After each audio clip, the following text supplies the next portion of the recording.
प्रेक्षकांनो नमस्कार, मी अक्षदा. पाहूयात आजच्या टॉप 10 न्यूज. छगन भुजबळ राजकारणातला फिरता रंगमंच अशा शब्दात संजय राऊत यांनी मंत्री भुजबळांची फिरकी घेतली आहे. रंगरूप बदलून नाट्य निर्माण करण्यात भुजबळ माहिर आहेत. ते फिरत्या रंगमंचावरील कलाकार असल्याचं राऊत म्हणाले. निळवंडे धरणाच्या उर्वरित कामांसाठी केंद्र सरकारच्या जलशक्ती मंत्रालयाने अधिकचा निधी उपलब्ध करून द्यावा अशी विनंती केंद्रीय जलशक्ती मंत्री CR पाटील यांच्याकडे पालकमंत्री राधाकृष्ण विखे पाटील यांनी पत्राद्वारे केली आहे. वादग्रस्त IAS अधिकारी पूजा खेडकरची आई मनोरमा खेडकर यांना आज दिनांक 18 जुलै रोजी सकाळी पोलिसांनी रायगडमधून अटक केली आहे. काही दिवसापूर्वीच मनोरमा खेडकर यांचा एक व्हिडिओ समोर आला होता, ज्यामध्ये त्या बंदूक हातात घेऊन एका शेतकऱ्याला जमिनीबाबत धमकावत असल्याचं समोर आलं होतं. त्याच प्रकरणात आता मनोरमा खेडकर यांना अटक करण्यात आल्याचे बोलले जात आहे.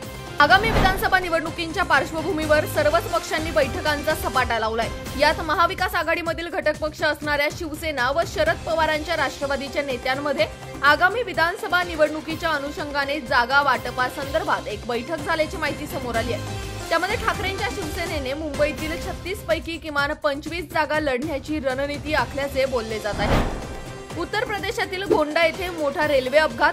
चंदीगड दिब्रुगड एक्सप्रेसचे अनेक डबे रुळावरून घसरले, दोघांचा मृत्यू. धाराशिवच्या तुळजाभवानीचं दर्शन करण्यासाठी नियम अटींचं पालन करावं लागणार आहे. मंदिरातील गाभाऱ्यात प्रवेश करण्यासाठी मंदिर प्रशासनानं एक नियमावलीच तयार केली आहे. यानुसार पुजारी, भाविक आणि अन्य व्यक्तींची लेखी नोंद घेतली जाणार आहे. सिंहासन पूजा आणि अभिषेक वेळ वगळता इतर वेळी मंदिरात प्रवेश करणाऱ्यांच्या नोंदी घेतल्या जाणार आहेत. शिवाय देवीचा पुरातन आणि नियमित दागिने खजिना उघडताना पोलिसांना कळवणं सक्तीचं असणार आहे. राज्यात मुसळधार पाऊस सुरू असून हवामान खात्याने पुढील 12 तासांसाठी हाय अलर्ट जारी केलाय. विशेषतः हाय अलर्टवर ठेवलेल्या जिल्ह्यांमध्ये पावसाचा जोर वाढण्याची अपेक्षा आहे. हवामानाच्या ताज्या अहवालानुसार महाराष्ट्रात पुढील 4 दिवसात जोरदार पाऊस पडण्याची शक्यता आहे.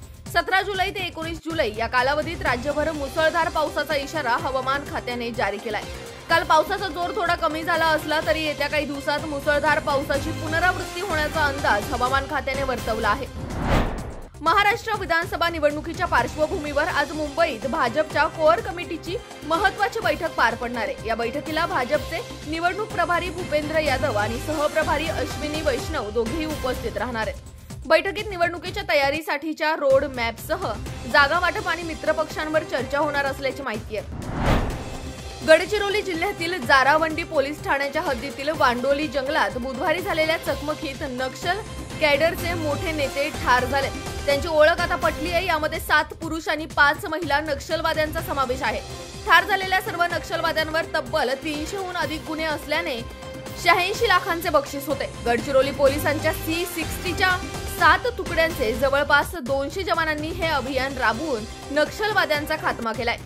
विधानसभा निवडणुकीच्या आधी राज्यात राजकीय घडामोडींना वेग आलाय. यावर शिवसेना शिंदे गटाचे नेते संजय शिरसाट यांनी प्रतिक्रिया दिली आहे. अजित पवार हे महायुतीतच राहतील अशी आमची अपेक्षा आहे, पण राजकारणात कधीही काही घडू शकते.